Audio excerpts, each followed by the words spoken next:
graça e a paz do nosso Senhor, do nosso Salvador, e que em breve virá nos buscar. Amém, queridos? Pode tomar o seu lugar. Meu Deus, que noite linda, que privilégio. Pastores Ricardo e Rosa, obrigado pelo convite.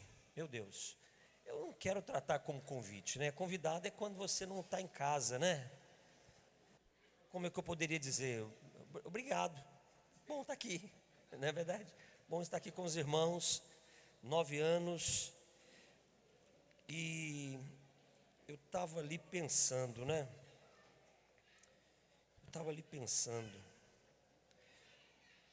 Ouvindo os louvores, adorando o Senhor, ouvindo as orações que foram feitas, e eu resolvi fazer um pouco diferente hoje. Resolvi fazer um pouco diferente do que eu tinha planejado. Como é que é o nome do irmão que cantou aqui agora, por último? Alex, né? Alex. Eu lembro de você, Alex, eu não lembrava do nome. Mas fica tranquilo, isso não importa. Porque quando chegar lá no céu, diz vai ter um nome novo. Então, né? Vou deixar para decorar o de lá, então, né? O Alex, ele falou algo aqui, e talvez esse deve ser o sentimento que nós devemos carregar. Por que as coisas dão certo nos começos? Porque quando a gente entende que não temos nada. Entendemos que não temos nada e entendemos que não somos nada. O valor de um homem e de uma mulher na presença de Jesus é esse. Esse é o valor. É quando esse homem e essa mulher entendem que ele não é nada. Absolutamente nada. Um dos valores que Jesus ensinou para um homem continuar na presença dele, um dos valores que ele ensinou foi o valor de morrer. Morrer. Porque Jesus disse que nós devemos estar crucificados com ele. Cruz é lugar de morte.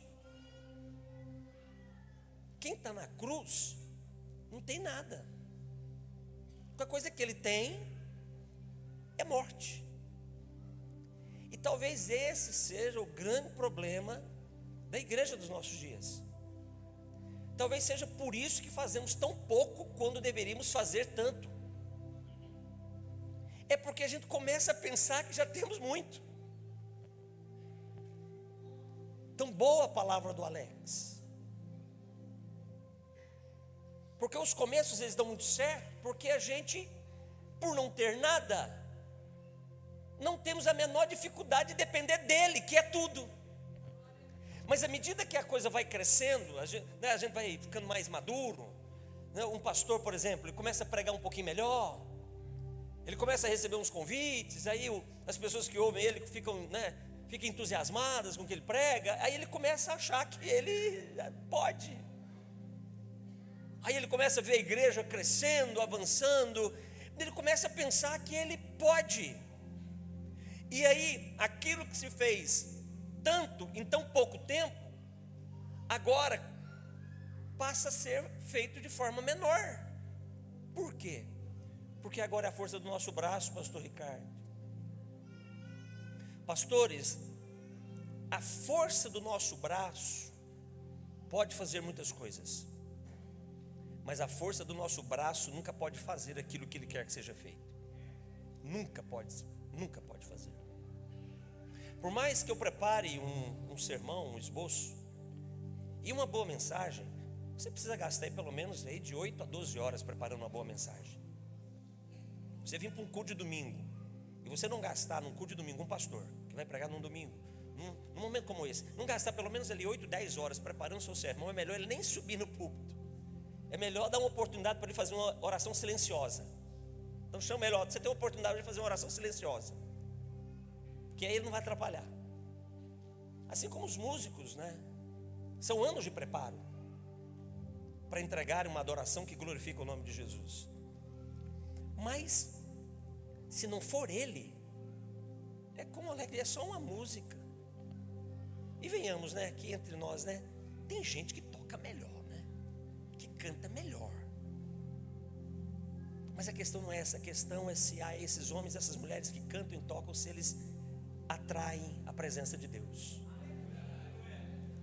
E isso só acontece quando nós resolvemos morrer. Porque o morto não faz nada. O morto não tem vontade. Jesus disse para Pedro: Pedro, vai chegar o dia que você não vai poder escolher nem a roupa que você vai usar. E é aí, Pedro, que você vai glorificar o meu nome. Jesus ali estava falando do tipo de morte que ele teria. Final do livro de João. Então, o nosso êxito como igreja é alcançarmos esse lugar. É conseguirmos alcançar esse lugar. Onde sabemos que fomos forjados, temos experiência, temos capacidade, temos competência, temos gestão, mas mesmo sabendo de todas as nossas capacidades, nós optamos, nós escolhemos não ter nada. Esse é o grande desafio. Por que nós erramos muito? Porque a gente sabe muito. Então, enquanto nós estávamos adorando, meu coração foi ficando muito apertado, porque eu falei assim: meu Deus, o que eu estou cantando aqui, eu tenho o dever de viver agora, ué. Parece um negócio tão simples, não é? Não, mas não é simples não. Jesus diz em Mateus capítulo 12, versículo 36, Jesus diz que nós daremos conta de toda palavra frívola que sair da nossa boca no dia do juízo. Juízo. O que é juízo? Juízo é uma ação que alcança aquele que quebra uma regra. É isso que é juízo. Justiça é toda ação que alcança aquele que cumpre a regra. Cristo é a justiça de Deus para aqueles que creem, mas para aqueles que não creem, Cristo é o juízo de Deus. Então juízo é sentença para quem não cumpre a regra. Mateus 12, 36, Jesus está dizendo: haverá um dia de juízo, onde nesse dia de juízo será cobrado toda palavra frívola. A palavra frívola no grego que Jesus diz nesse texto significa preguiça, significa falta de trabalho. Ou seja, toda palavra que sair da minha boca e eu não trabalhar para que ela seja uma verdade na minha vida, o Senhor vai requerê-la em juízo naquele grande dia. Isso é muito sério. Isso é muito sério. Então toda palavra que não houver trabalho, esforço, dedicação, Ele vai requerer, Ele é justo. Eu tenho que tomar cuidado com o que eu falo diante dele. Sabe por quê? Porque Deus leva a sério o que nós falamos. Ele acredita no que você fala. Você pode duvidar do que muitas pessoas te falam, mas Jesus acredita em tudo que sai da nossa boca. Tudo que sai da nossa boca Ele acredita. Se tem alguém que confia no que sai da nossa boca, é Ele. Agora imagina o dano nós ousarmos num momento como esse mentirmos a Ele. Atos capítulo 5 tem um momento, o primeiro momento de purificação da história da igreja apostólica. Porque o Senhor, Ele é assim, Ele quer preservar a pureza da sua igreja. Por que Ele quer? Porque é a noiva dele. Meu Deus, eu vou defender Gigiana com unhas e dentes, é minha esposa. Eu não vou deixar que nada toque nela. Eu não posso. Não é só que é uma questão de eu não querer. Eu não posso, como marido, eu não posso me permitir isso. Porque permitir que minha esposa seja maculada, seja em que área for da vida dela, isso depõe contra mim, como homem, como marido. Todo homem, todo marido tem dois deveres fundamentais em relação às suas esposas. Se a esposa tem a missão de seguir o marido, submeter ao marido, o marido tem a missão de servir a esposa e proteger a esposa. Se o marido não faz isso, ele está depondo contra a sua hombridade. Então eu não posso deixar que ninguém macule a minha esposa, toque na minha esposa, fira a minha esposa, desonre a minha esposa. Primeiro porque eu a amo, segundo porque eu permitir isso vai depor contra mim. Então Cristo, Ele preserva, Ele quer a santidade da sua igreja, porque se Ele não desejar isso e não exigir isso, Ele estará depondo contra Ele mesmo, porque a igreja é sua noiva. Agora imagina essa igreja que é a noiva de Cristo mentir para Ele. E queridos, e os lugares que nós mais mentimos para Deus é aqui. Não se escandalize, não se assuste, mas aqui é o lugar que nós mais mentimos para Deus.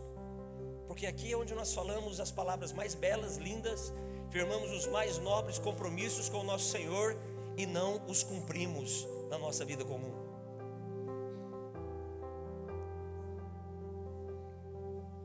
Nós estamos vivendo o tempo do fim. Eu não tenho a menor dúvida que nós estamos vivendo o tempo do fim. Só que talvez nós sejamos como a geração de Ló e de Noé. Jesus fala em Mateus e em Lucas sobre a geração de Noé e a geração de Ló. Eles estavam vivendo um tempo de juízo, mas vivendo como se nada fosse acontecer. Nada, não vai, como é que o jovem diz? Não vai pegar nada. Vai pegar sim, vai pegar de verdade. Nós temos o Espírito Santo. Nós temos, Ele deu o Espírito Santo. Para muitos, o Espírito Santo, Paulo fala na igreja de Éfeso, fala para a igreja de Éfeso no capítulo 1, que o Espírito Santo, para aqueles que creem, ele é um selo, selo de salvação. O Espírito Santo, ele é uma marca de salvação. Efésios capítulo 1, versículo 13, na parte final: fostes selados com o Espírito Santo da promessa. Versículo 14: o qual é o penhor da nossa herança. Então o Espírito Santo é um selo de que Deus tem uma promessa. E Ele não mente, e nem falta com a palavra dele. Agora imagina mentir para o Espírito Santo. No início da igreja primitiva, pelo fato do Senhor querer santificar a sua igreja, Ele puniu de uma forma muito severa um homem, aliás, um casal, que provavelmente os estudiosos pensam assim. Alguns teólogos pensam assim. Eles entendem que provavelmente Ananias e Safira estavam na reunião do Pentecoste. Por que eles pensam assim? Porque essa comunidade que estava vivendo de forma intensa no início da igreja primitiva, trazer tudo aos pés dos apóstolos, era formada por aquele grupo de homens e mulheres que viveram o Pentecoste, foram batizados com o Espírito Santo.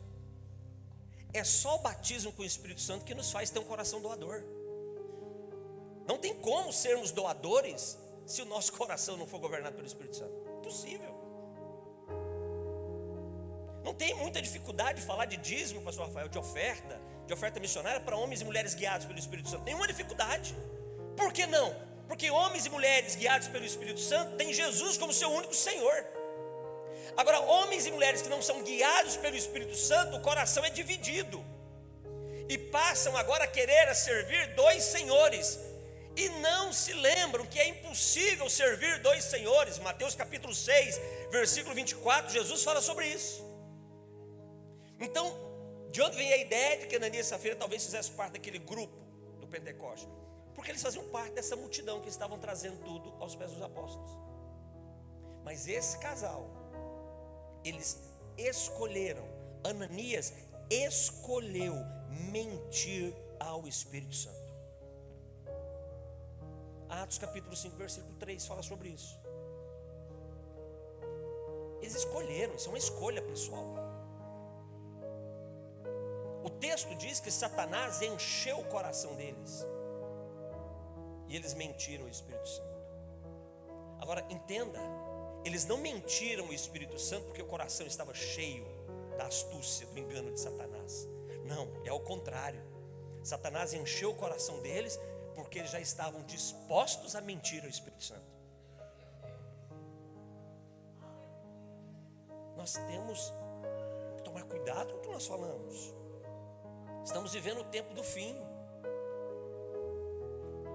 O relógio está acabando. Já passou da metade da última volta. E nós não podemos ficar fora desse time de Deus. Qual é o time de Deus? Qual é o time do Espírito Santo para a igreja? Qual é a forma de saber se eu estou dentro, se eu estou alinhado cronologicamente com a volta de Cristo, com o arrebatamento da igreja? Como saber se eu estou ali, eu estou no rumo, certo? Se eu não estou fora. Já viu aqueles filmes, algumas transmissões pela internet, pastores, que dá aquele delay? A pessoa está falando algo, mas a voz está adiantada ou atrasada, tem um delay. Já teve essa experiência? A igreja dos nossos dias, ela está vivendo esse momento de delay. Ela deveria estar em um momento profético, mas ela não está nesse momento profético. Qual é o momento profético que a igreja deveria estar? Preparada, pronta para receber o noivo. Esse é o momento profético que ela deveria estar. Pronta. Já completamente adornada pelo noivo. Mas a igreja dos nossos dias, ela não está nesse tempo profético. Ela está vivendo como Noé, e como nos tempos de Noé e nos tempos de Ló, se divertindo, cuidando das suas próprias coisas. E isso trouxe ruína para os moradores de Sodoma e Gomorra, e trouxe ruína para a geração de Noé. Todos pereceram, porque eles não estavam vivendo esse tempo profético de juízo. O juízo de Deus vai destruir tudo, queridos, tudo. A ira de Deus vai ser derramada sobre essa terra. Poxa, pastor, mas é o aniversário da igreja. Ruim, né? Podia trazer uma palavra mais doce. Não, essa palavra é bênção. É bênção. Deixa eu dizer uma coisa. O juízo de Deus sobre esse mundo vai ser uma forma dele demonstrar o quanto ele nos ama, o quanto ele ama aquele que foi fiel até a morte por amor ao nome dele. Não é uma palavra ruim, não. É ruim para aqueles que não creem, porque ele nos livrará do dia da sua ira. Então a ira de Deus vai trazer juízo, vai destruir tudo. É só você ler Apocalipse do capítulo 5 em diante, porque tudo que acontece em Apocalipse do capítulo 5 em diante é grande tribulação. Você vai ver 3 grandes juízos de Deus sendo derramados sobre a terra. É literal o que está ali, não é figurado. É literal. O abrir dos selos, ações de juízo sobre essa terra. O derramar, o toque das trombetas, 7 selos, juízo. 7 trombetas soando, juízo. 7 taças, chamadas de taças da ira de Deus sobre essa terra, juízo. Ele vai acabar com tudo. E sabe por quê? Para mostrar para os poderosos desse mundo que só há um que é poderoso e rei sobre toda a terra. É o dia dele julgar. Para nós, os que cremos, vai ser uma forma dele demonstrar o quanto ele nos ama. Porque quando ele vai vindicar a palavra dele, ele vai vindicar a nossa fé. Então nós estamos nesse tempo profético, mas precisamos nos comportar nesse tempo profético. Você não pode ficar nesse delay, ou seja, algo acontecendo no reino do Espírito e você fora do alinhamento desse tempo profético. Pastor, como eu faço para saber se eu estou dentro do alinhamento desse tempo profético do fim ou fora? Simples, é simples. Está escrito como você pode se alinhar. Atos capítulo 1 versículo 8. Atos 1:8 é a forma de você saber se você está alinhado com esse tempo profético do fim. Porque em Atos 1:8, o que acontece em Atos 1:8? Jesus, ele fala para os discípulos o que deveria ser feito. Jesus não deu muito serviço para nós, não. Jesus não deu muito trabalho, quer dizer, deu, né? Mas assim, muitas tarefas, né? Vamos dizer. Ele não deu muitas tarefas, ele só deu uma tarefa, pastor Ricardo. Pastores, para nós, ele só deu uma tarefa só uma. A lição de casa foi pregar o evangelho. Não deu outra. Músicos, só essa lição que ele deu. Ele não mandou cantar, não mandou tocar, não mandou dançar na plataforma. Ele mandou pregar o evangelho. As músicas que cantamos, a adoração que entregamos a ele é um testemunho quão comprometidos estamos com a tarefa que Ele nos confiou. Assim deve ser. Então Ele disse para os discípulos: e vocês receberão poder. A palavra grega para poder em Atos 1:8 é dunamis, é força. É força. Por quê? Porque não tem como cumprir o trabalho que Ele nos confiou se não for na força dEle. Não vai na sua força.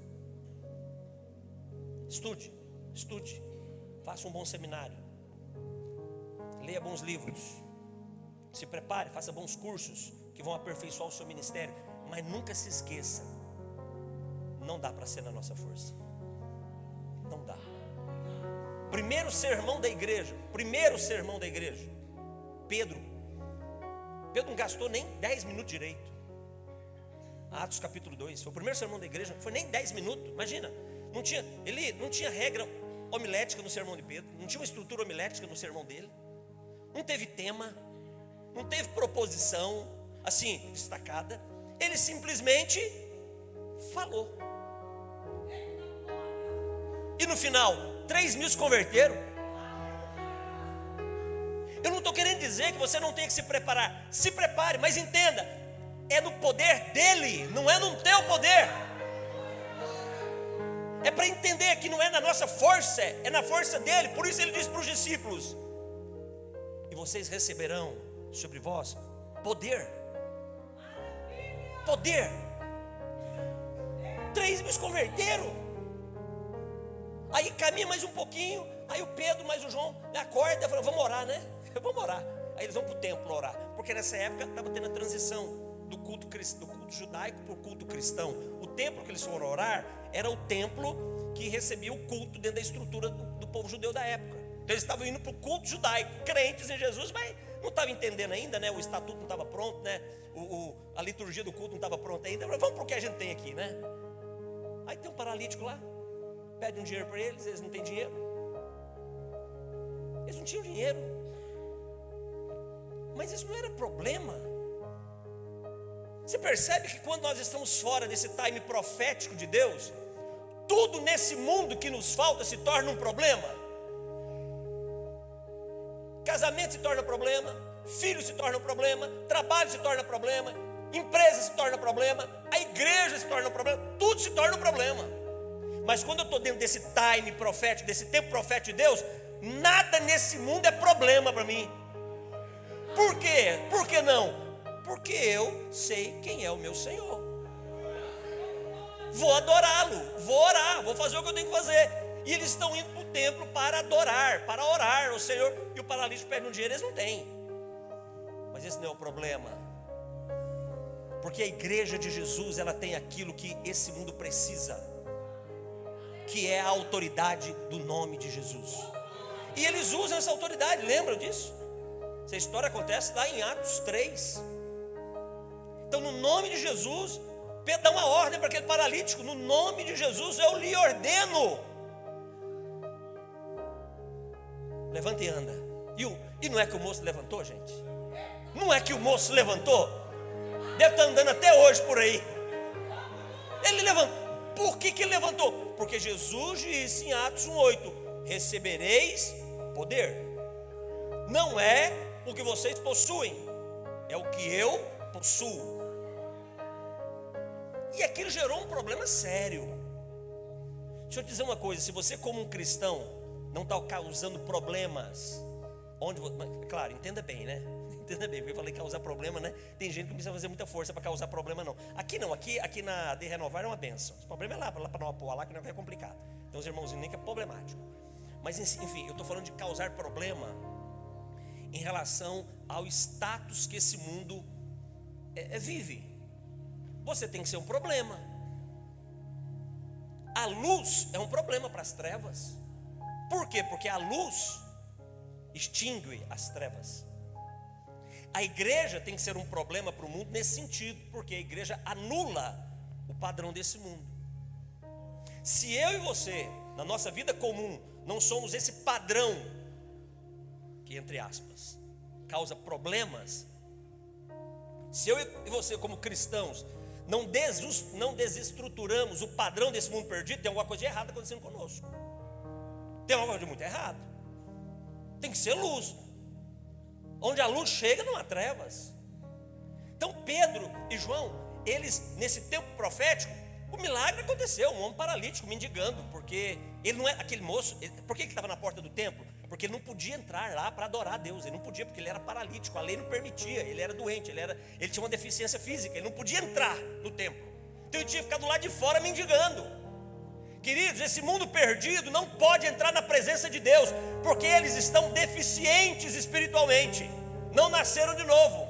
Mas uma palavra minha e uma palavra tua pode transformar esse mundo perdido. Eles podem estar na presença do Senhor. Tanto que esse paralítico que estava na porta do templo mendigando, quando ele é curado, o que acontece com ele? Ele entra no templo adorando a Deus. Mas quando eu estou no tempo profético, essas coisas acontecem.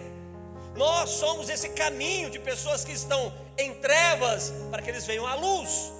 Nós somos o caminho para que essas pessoas que estão fora da presença de Deus cheguem na presença de Deus.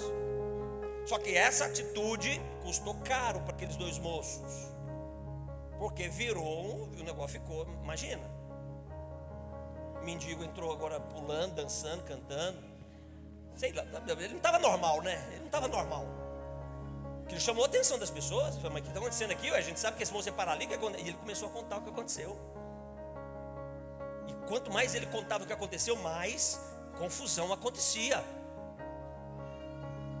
E aí disseram, mas da onde? Não, esses dois aí, foram esses dois aí. Contaram para Pedro e João. Foram esses dois aí. Eles são a bênção. Prenderam Pedro e João. Porque é assim. Quando de fato somos luz no meio das trevas, é assim. Vai ser resistido. Prenderam eles. Levaram eles perante o sinédrio, interrogaram eles, pressionaram eles, disseram, vocês estão proibidos de falar desse nome. Eles deram risada. O que, você está maluco, rapaz? Tu é doido? Ele falou para a gente falar no nome dele, e agora vocês querem nos impedir? Importa obedecer a Deus ou a homens? E aí deram uma prensa neles ali, braba. Deram uma coça de leve também, né? E eles saíram entusiasmados. Ai, tem gente que nem apanhou aqui ainda, já está triste. Tem gente, a igreja brasileira não foi, está falando que está sendo perseguido. Que perseguido nada. Eles foram pressionados, ameaçados. A vida deles foi ameaçada. E eles saíram regozijando, porque foram considerados dignos de sofrer por amor a Cristo. Aí eles chegam onde os irmãos estavam, né, orando por eles. E eles vão orar. Olha a oração que eles fazem. Olha a oração que eles fazem quando eles foram soltos. Atos capítulo 4, versículo número 24. Ouvindo isto, os irmãos, né, porque eles chegaram e relataram para os irmãos o que tinha acontecido, as ameaças que eles sofreram. Então, ouvindo isso, unânimes, levantaram a voz a Deus e disseram: Tu, soberano Senhor, Tu que fizestes o céu, a terra, o mar e tudo que neles há, Tu que dissestes por intermédio do Espírito Santo, por boca do nosso pai Davi, o teu servo, porque se enfureceram os gentios, porque se enfureceram os povos, imaginaram coisas vãs. Levantaram-se os reis da terra e as autoridades, ajuntaram-se a uma contra o Senhor e contra o seu ungido, porque verdadeiramente se ajuntaram nessa cidade contra o teu santo servo Jesus, ao qual tu ungistes, Herodes, Pôncio Pilatos, juntamente com os gentios e os povos de Israel, para fazerem tudo o que a tua mão e o teu propósito predeterminaram. Ei, olha aqui para mim. Ele está no controle de tudo. Quando eu estou nesse mover profético dos últimos dias, pastor Ricardo, eu estou alinhado, e eu vou olhar para aquilo que é tragédia, e eu vou ter um discernimento superior. Ele está no controle. Porque o que eles acabam de dizer aqui na oração deles é o seguinte: tudo que aconteceu de ruim com o nosso Senhor, foi o Senhor que determinou. Não tem nada errado não. Na vida de um homem e de uma mulher que decidiu servir ao Senhor com toda a sua vida, não há nada que te aconteça que esteja fora do controle do céu. Nada. Mas o dia que você tentar tomar o controle para ajustar do seu jeito, você vai ter problema. Mas vamos voltar para a oração deles aqui. Versículo de número 29. Agora, Senhor, olha só, aqui é autoridade. Porque quando eu estou no mover profético, alinhado, você tem autoridade, que não é sua, não era deles, é dele, é do Senhor. A igreja tem autoridade porque recebeu do alto essa autoridade. Tem essa força porque do alto recebeu essa força. Versículo 29. Agora, Senhor, olha para as suas ameaças e concede aos teus servos que anunciem com toda intrepidez a tua palavra. Enquanto o Senhor estendes a mão para fazer curas, sinais e prodígios por intermédio do nome do teu santo servo Jesus.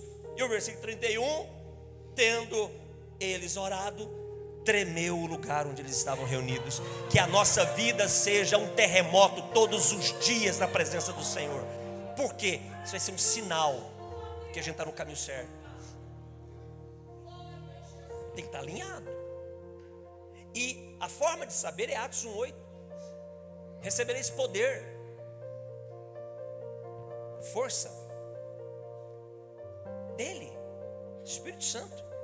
O Espírito Santo habita em mim, em você hoje, para nos dar força. Agora deixa eu te dar uma notícia. Não sei se você vai ficar triste. Geralmente quando eu dou essa notícia, as pessoas ficam tristes, né? Não entendo muito bem por que elas ficam tristes, mas lá vai, né? Esse poder que o Espírito Santo te dá não é para te ajudar nas suas lutas. Não é. Pastor Valdir, não foi para isso não. Não é para te ajudar a vencer as suas dificuldades, não. O alvo principal não é esse, não. O alvo principal desse poder do Espírito Santo é ser testemunha de Jesus. Testemunha de Jesus. Testemunha, a palavra grega para testemunha aqui é martus. Da palavra martus deriva a palavra mártir. Alguém que está pronto para morrer por uma causa. Deixa eu lhe perguntar, você está pronto para morrer pela causa chamada Jesus? Cuidado que Deus leva a sério o que você fala. Pronto para morrer? Se está mesmo, então compra a passagem semana que vem agora. Vai lá para a Somália. Está pronto mesmo? Então, já se organiza, vai para a Somália, vai para o Afeganistão, vai para a Coreia do Norte. Escolhe um país aí, dos 10 lá, né? Os tops, né? Os 10 principais. Vai lá, está pronto para morrer mesmo? Verdade? Tem que tomar cuidado com o que a gente fala. Então, esse poder para sermos testemunhas. Jesus não espera nada menos do que sermos testemunhas dele. Jesus não espera da sua igreja nada menos do que prontidão para morrer pela causa dele. Causa dele. Pastor, qual é a causa de Jesus? A causa de Jesus chama-se povos, tribos, línguas e nações. Essa é a causa de Jesus. Hoje a Anne estava assistindo o Superbook, né? Deixa os seus filhos assistir Superbook. Deixa assistir outra coisa não. Superbook é legal. Aí estava contando a história de Esther, querida. Aí eu falei, deixa eu ver se esse desenho está fiel mesmo. Porque Esther, o livro de Esther é um livro, não é um livro simples. Porque o livro de Esther, em nenhum lugar no livro de Esther aparece menção ao Senhor. Nenhum lugar tem palavra Deus, Senhor, nenhuma menção ao Senhor no livro de Esther, nenhuma menção. Porém, apesar de não existir nenhuma menção ao nome do Senhor, todo livro ele é envolvido pelo poder do Senhor. Eu falei, eu quero ver, vamos ver aqui, porque para ser fiel aí vai ser, né? Pensa que um desenho fiel é um desenho que dá para você assistir com a Bíblia aberta. E aí chegou numa hora, né, quando tem toda a trama lá do endemoniado lá, né? E para matar o povo hebreu. E Esther então agora assume o seu lugar. E Esther diz o quê? A frase mais importante de Esther: se morrer, morri. mas eu vou ser motivo para que o meu povo seja salvo. Esse é o papel da igreja. Se morrer, morri. Se perder, perdi. Mas eu não posso ser outra expressão senão testemunha de Jesus. Não é fácil ser testemunha de Jesus. Não é fácil. Muito difícil seguir esse livro aqui. Seguir esse livro aqui, irmãos, é a única forma de você dizer para ele que você ama ele de verdade. Porque falar que ama é... Mamãe já dizia, né? Língua não tem osso. Fala o que quer. Não. Seguir o que esse livro manda é a única forma de você, de fato, dizer para ele que você o ama. João 14, 21 fala sobre isso. Sentado na mesa da ceia, Jesus disse para os discípulos, celebrando o momento mais importante, a reunião mais importante dele com os seus discípulos, Jesus disse: quem segue os meus mandamentos, quem cumpre os meus mandamentos, quem obedece os meus mandamentos, esse é quem verdadeiramente me ama. Tem outro jeito. Então Jesus não espera nada menos de mim e de você do que esse sentimento, que esse coração. E esse coração de ser mártir, se necessário for, é para fazer o que ele quer. Não é o que ele mais quer. Não usa essa expressão, que ele mais quer. Por quê? Porque não tem outra coisa que Jesus queira, senão que cada povo, tribo, língua e nação seja salvo. Então ele diz, vocês vão ter que ir para Jerusalém, para Judeia, para Samaria e ir para onde? Para onde? Confins da terra. Então, dentro da missão que Jesus confiou para a igreja, porque a missão não é da igreja, a missão é dele, é missio Dei, é missão de Deus que foi comissionada a mim e a você. Então, pastor Ricardo, dentro desse processo, o final do processo, pastor Rafael, é o quê? Confins da terra. Viu, pastor Rogério? O final do processo, tinha que estar lá já, pastor. Tinha que estar lá. É problema se você não estiver lá. Vou te mostrar daqui a pouquinho. Se a igreja não estiver lá com o fim da terra, é problema. Então, dentro do processo, o último estágio, ou seja, a última etapa que a igreja deve cumprir, chama-se confins da terra. É Jerusalém, Judeia, Samaria e confins da terra. É o último, tem que estar lá. Então agora vamos lá? Se nós estamos vivendo o tempo do fim, ok? Então o tempo está acabando, mas eu ainda não cheguei no final do processo. Vai gabaritar? Vai dar gabarito aí? Vai bater? Vai fechar a conta? Não vai. Por isso que nós temos que ir aos confins da terra. Por isso que temos que ir para a Amazônia. A Amazônia é confins da terra. São mais de 8 mil braços de rios, quase 5 milhões de pessoas que precisam ouvir do nome de Jesus. Sertão nordestino, em alguns lugares sertão nordestino, com quase 40 milhões de habitantes, é confim da terra. Missões transculturais, Somália é confim da terra, Afeganistão é confim da terra, Índia é confim da terra, China é confim da terra. Nós temos que estar lá, porque se eu e você não estivermos lá no confim da terra, que é esse tempo cronológico, aqui o Atos 1:8, que é o tempo final do processo, se nós não estivermos lá, você vai ficar fora do tempo de Deus, você vai estar fora do processo, ou seja, o plano de Deus terminou, mas você não chegou lá. É como se você estivesse estudando 1 ano para passar de ano, só que você só tem nota para o terceiro bimestre. Você não fechou a nota. Só que o ano já acabou. É dezembro, você não tem mais tempo para bater a média. A igreja precisa fechar a nota para ser aprovada. Então, se a igreja não for aos... E nós cantamos aqui, meu Deus do céu, pastor Ricardo, você deixou a gente cantar. Olha o que você fez com a gente, você lascou com a nossa vida. Você deixou a gente cantar. Você tinha que ter entrado aqui e falar para os músicos, para de cantar isso aí, porque a gente tinha uma chance um pouquinho ainda. O pastor Rafael ajudou aqui, o pastor Juliano também ajudou a lascar com a gente aqui, quando vocês falam as coisas aqui. Esse é o problema. Ele vai se lembrar de tudo que nós falamos e Ele vai cobrar tudo que nós falamos. Então nós temos que estar lá nos confins da terra, porque senão nós estamos fora desse tempo de Deus. Pastor, mas eu não tenho vocação para ir para a Somália. Eu não tenho vocação para ir lá para a Síria, lá para o Afeganistão. Assim, pastor, eu não tenho muita paz no meu coração de ir para lá, não. Tenho medo de cortar minha cabeça, essas coisas, né? Ué, tudo bem, ué. Tudo bem. Quer dizer, não tão bem, né? Você pode usar o seu dinheiro, então. A gente tem medo de falar de dinheiro, pastor Ricardo. Tem medo de falar de dinheiro na igreja.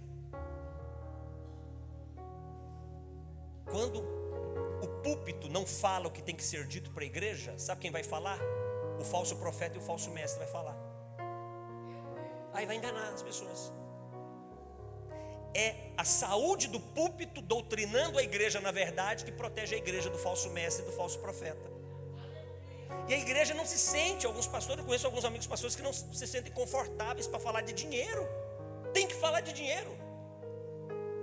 Deixa eu dizer uma coisa, você sabia que a forma como você trata o seu dinheiro em relação à obra de Deus é o que leva o Senhor a te responder? Deus é capaz de enviar um anjo para te ensinar um caminho para ter a presença da glória dele, só por causa da forma como você usou o seu dinheiro em prol da causa dele. Atos capítulo 10, versículo de número 4. Está lá, está escrito, Atos 10, 4. Vai pôr aqui? Atos 10, 4. Olha o que está escrito. Isso aqui é a história de um moço chamado Cornélio, um gentil. Ele era um centurião da corte romana. Roma tinha uma estrutura militar na época que era legião, 6.000 homens. Cada legião era dividida em 10 cortes de 600 homens. Cada corte de 600 homens era dividido em 6 centúrias de 100 homens. Cornélio era um oficial dessa divisão romana. Ele seria um primeiro sargento hoje nos nossos dias. Um homem importante, mas era um gentil. Cornélio foi o primeiro gentil aceito na igreja daquela época, o primeiro gentil. Cornélio foi o primeiro gentil, ele, a sua casa, seus amigos, foram os primeiros gentios. Quem eram gentios? Quem não era judeu. Foram os primeiros gentios a serem batizados com o Espírito Santo. O Senhor desejou batizar Cornélio e a casa dele com o Espírito Santo. O Senhor desejou. O Senhor olhou lá do céu, o Senhor disse: eu quero batizar Cornélio com o Espírito Santo. Eu quero. E eu fico imaginando, agora é minha imaginação, né? Aquela coisa de pregador, né? Gosto de inventar as coisas. Fico imaginando os anjos. Mas por que você vai batizar esse homem? Nem judeu ele é. Ele serve lá o César que mata, persegue, né, a igreja. O senhor vai batizar ele com o Espírito Santo? O senhor ficou doido. Mas já tem uns anjos, né? O senhor fala: não, você não está entendendo. Ele tem um caráter que me atrai para estar junto dele. Ele tem um caráter que me faz desejar habitar na vida dele. Que caráter é esse, Senhor? Versículo 4, volta lá, homem, pelo amor de Deus, tira a Bíblia. Que caráter é esse? Versículo 4 diz que aquele anjo disse: Cornélio, as tuas orações e as tuas esmolas subiram para a memória diante de Deus. O dinheiro de Cornélio que ajudava os pobres da igreja foi motivo para o Senhor desejar habitar na vida dele. Meu Deus do céu, gente, está aqui, ó. Está escrito, todo o tempo teve escrito aí. Aqui não, aqui é bênção. Mas lá para aquele lado nosso lá, o povo é uma miseragem com dinheiro. Sabe, tem que ficar falando de oferta, tem que ficar falando de dízimo, tem que ficar falando de oferta missionária, tem que ficar fazendo lá o cantinho missionário, né? Tem lá no fundo o cantinho missionário lá. Para juntar recursos para a obra missionária, não era necessário isso, dá vergonha isso. Isso é vergonha. Irmã, perdoa aí, viu? Mas esse cantinho missionário aí é um testemunho de vergonha para nós. Porque nós temos que fazer aquilo para levantar recursos para a obra missionária. Isso está depondo contra nós, não era necessário. era para existir isso. Você vai ver lá tem artesanato da África, tem bijuteria de outros países, tem relógio importado, tudo foi doado para vender de qualquer jeito, para levantar recursos para os projetos missionários. Imagina, olha só que é uma situação até constrangedora, não é verdade? E sabe o que é pior? Vai acabar o culto hoje, amanhã, e vai estar quase tudo lá ainda. Sabe por quê? Porque nós não entendemos. Nós não entendemos o processo. Mas por que não entendemos? Porque quando eu estou fora desse tempo profético, arrebatamento da igreja e a missão da igreja, quando isso não está alinhado, você não tem discernimento espiritual. Os assuntos espirituais, eles se discernem como? Espiritualmente. Tem que ter sanidade espiritual para você discernir o que está acontecendo no mundo do espírito. E se eu estou desalinhado nesse tempo profético, se eu estou fora, como é que eu vou entender as coisas que estão acontecendo? Aí vai começar a ver, né? Eu lembro quando teve a guerra da Rússia com a Ucrânia, quando começou, Gog e Magog, eu falei, uma confusão, já estão falando besteira. Não tem nada de Gog, Magog, Fogog, não tem nada disso aí. Está fora. Não, Gog e Magog é depois do arrebatamento da igreja. Eu estou aqui ainda, ué. Como é que pode ser Gog e Magog? Você está doido? Estou aqui ainda, né? Mas por que tem confusão, tem medo? As pessoas têm medo. Quanto mais o mundo entra em crise, mais as pessoas, eu estou falando da igreja, ela fica com medo. Queridos, quanto pior esse mundo ficar, mais perto está o nosso Jesus, tá? Mais próximo ele está. Mas por que o coração se compromete? Porque não tem discernimento espiritual. Quem dá discernimento espiritual? É o Espírito que habita em nós. Se eu estou desalinhado, tem confusão reinando no meu coração. Se eu estou desalinhado, eu estou no controle. E eu no controle, eu não gero temor a Deus. Quando falta temor, eu não me importo se eu tenho que ir aos confins da terra, não me importo. Se eu tenho que ir fisicamente, pessoalmente, se eu tenho que ofertar para a obra missionária, ou se eu tenho que orar pela obra missionária, não me importo com isso não. Por quê? Porque eu não tenho temor. A falta de temor me faz ousado diante de Jesus. Ousado. Querido, reverência não é testemunhada pela forma como eu me visto. Isso é raso. Isso é raso. Isso é raso. Reverência é quando eu tenho temor do que Jesus pode fazer comigo se eu não obedecer o que Ele me diz. Isso é temor. É quando eu tenho medo do que Ele pode fazer. As pessoas não têm medo mais de Jesus. O engano entrou no coração de algumas pessoas de uma forma tão forte. Eu vou até usar uma expressão, me perdoe essa expressão. As pessoas pensam que Jesus é aqueles ursinhos carinhosos, bochechinha rosada, roupinha colorida. Não é. Algumas pessoas, elas não têm temor ao nome de Jesus. E quem não tem temor ao nome de Jesus, zomba de Jesus, zomba da igreja, não respeita a igreja, trata a igreja como um clube. Religiosos, os fariseus, se os fariseus, se Caifás vivesse hoje, ele era apóstolo, certeza. Certeza. Era presidente de campo, certeza que ele era. Por quê? Porque ele significava tudo que a religião da época expressava, pastor. Ele era pastor presidente de qualquer ministério, Anás, Caifás, eles eram. Mas estava fora da sintonia do que estava para acontecer. Eles não estavam entendendo o que estava acontecendo. Zombaram do nosso Senhor, como hoje se zomba. Por quê? Porque não teme. Não, Jesus crucificado não existe mais, tá, queridos? Ele não existe mais. O Jesus que existe hoje, os seus olhos são como chamas de fogo. E quando ele abre a boca, o que sai da boca dele é uma espada afiada, de tão poderoso que é o que ele diz.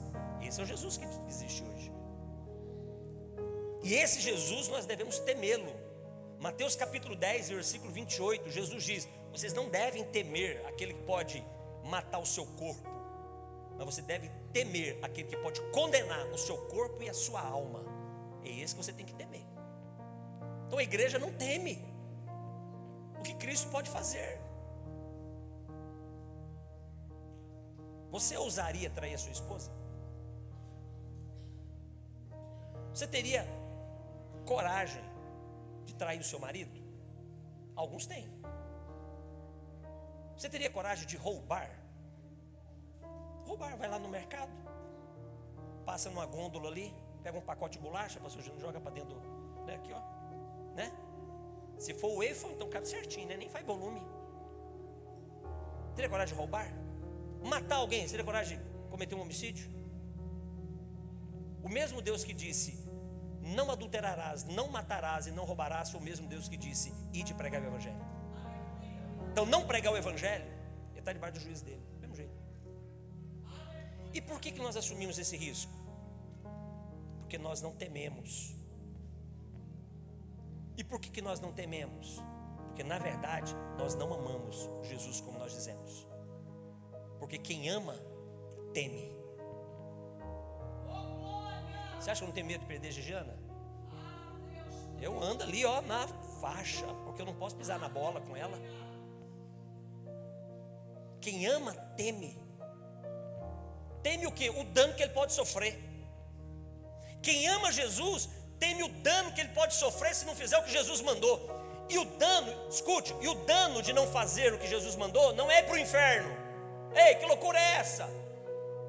Então quer dizer que se eu pecar, se eu não fizer o que Cristo mandou, o meu dano é ir para o inferno? Não, o nosso maior dano de não fazermos o que Ele mandou é não termos Ele para sempre na nossa vida. Esse é o maior dano. Mas nós não pensamos nisso. Nos preocupamos em não merecermos o inferno e não nos importamos em sermos alcançados pela graça de termos Jesus para sempre na nossa vida. A gente precisa estar alinhado. A de renovar 9 anos, vocês estão se esforçando para ficar alinhado. Mas sabe qual é a mentalidade que tem que ser a partir de hoje? Não temos nada, não fizemos nada, não conquistamos nada. Por que não? Porque os campos estão brancos, os ceifeiros são poucos e a colheita continua sendo imensa a ser feita. Então, se olharmos para aquilo que colhemos os nossos celeiros aqui, é muito pouco, muito pouco. Gratidão ao Senhor, coração grato por tudo que Ele fez nesses 9 anos, amém, irmãos? Todos os milagres, todas as bênçãos, mas insatisfeitos, porque podemos, porque devemos ir até os confins da terra. Vamos orar? Vamos orar? Vamos adorar o Senhor? Orar adorando o Senhor? Fique como você achar melhor. Quer ficar de pé, quiser se ajoelhar, quiser vir à frente, quiser ficar sentado. O que nós não podemos fazer é ficar indiferentes, não é verdade? O que nós não podemos fazer